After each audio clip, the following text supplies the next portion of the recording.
Hindi pala si Glenda yan. Multo pala yan. Tangina mo na yung multo. Sinariba ng multo.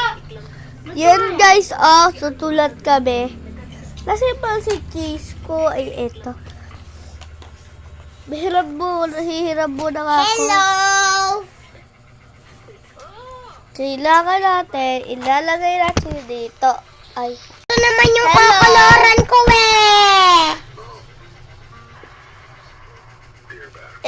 Paano? Yan.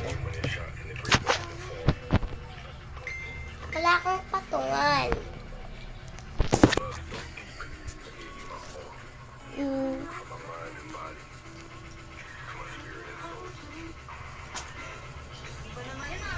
Dito.